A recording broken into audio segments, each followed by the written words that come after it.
This podcast is brought to you by United Way of Cast Clay.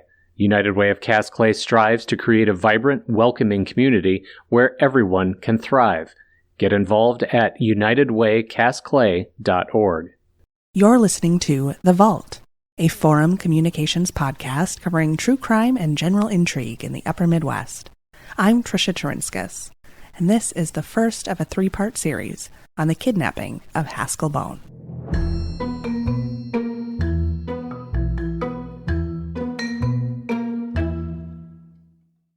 If you're one of the lucky ones, you grew up hearing your parents tell stories of the days before you were around. A lot of times those tales include proud moments, hilarious occurrences, and maybe some wild circumstances. For Dave Bohn, the stories he grew up hearing were a little different, and that's because his dad was Haskell Bohn, who was kidnapped and held ransom for 6 days in a Minnesota basement. Dave lives in San Diego now.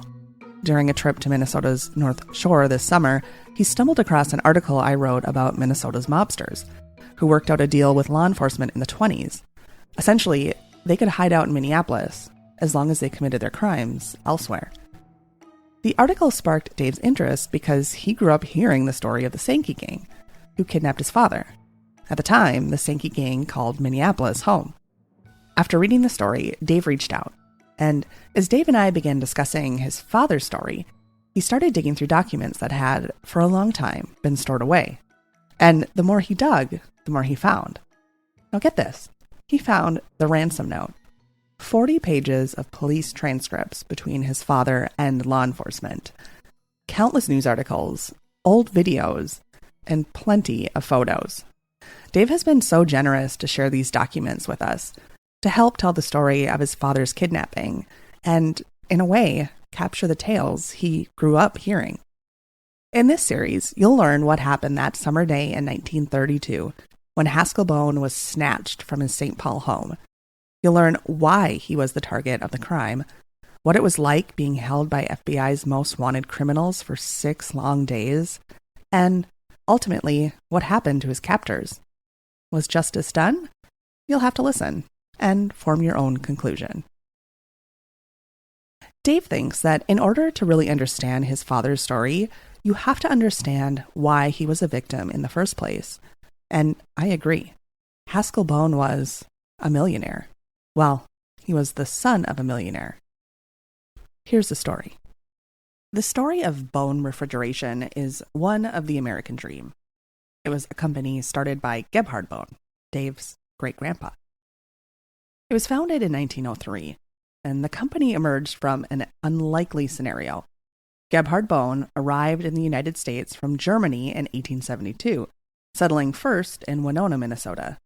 Having learned to write English in Germany, Gebhard spent his first few years in America learning to speak the language as well. With an understanding of the written and spoken language, Gebhard boarded a train to St. Paul, with plans to stay with his brother and work on a lumber mill. Down on his luck at the time, Gebhard stepped off the train in the capital city with nothing. Even his hat had been stolen along the ride. Here's part of a conversation I had with Dave. And somehow he got enough money to be on a train, but while he was on the train, somebody stole his hat. So by the time he shows up to see his brother in Minnesota, he has no money and no hat. His luck, it seemed, had run out. But eventually, after years of hard work, ingenuity, and maybe a little luck after all, Gebhard Bohn turned things around when he invented a refrigeration unit that eliminated food odor. At the time, that was a big deal. The proprietary air circulation system cut out unwanted smells by absorbing them into ice, which then melted into the unit's drip pan.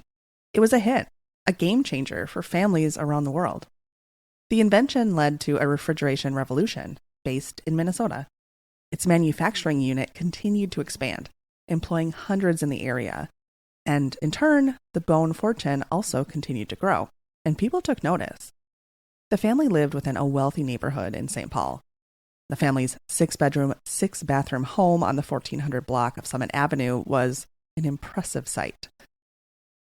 The Bohn name also quickly became known within the boat racing scene.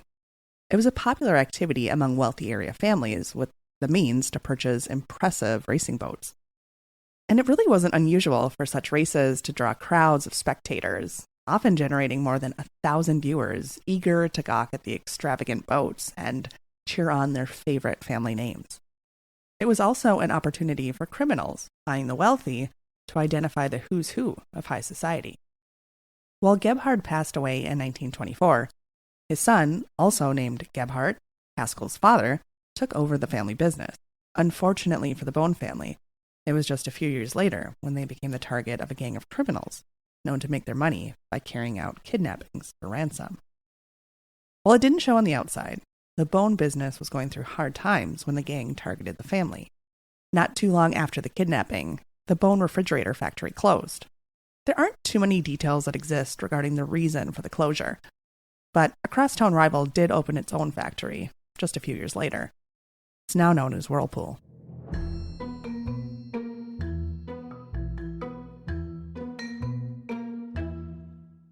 So that's the story of the Bohn family and how they made their fortune. Now let's look at the kidnapping.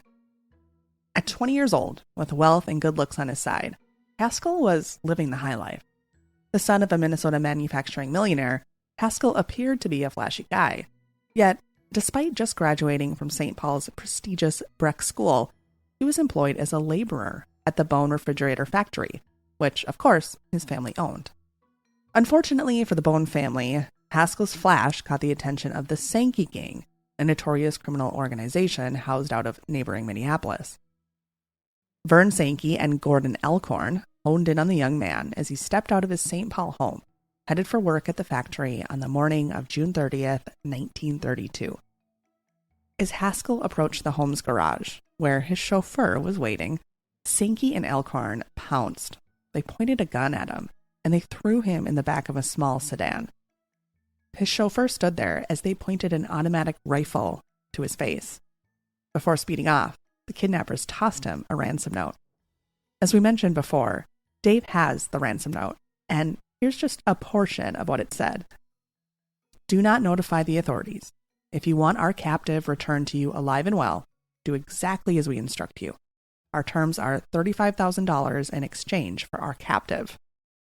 Sankey and Elkhorn sped off, taking the frightened and blindfolded 20-year-old to a dark basement in an undisclosed location, where he was held for 6 days. Tune in for part 2, where we tell the story of what it was like for Haskell Bohn to be held captive for so long, blindfolded, unaware of where he was.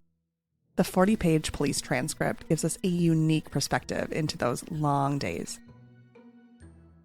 You've been listening to The Vault, a Forum Communications podcast covering true crime and general intrigue from the Upper Midwest.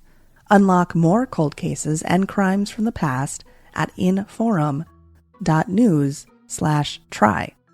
Get your first 3 months of unlimited access to our entire news network for only 99 cents a month. Visit inforum.news/try to take advantage of this deal.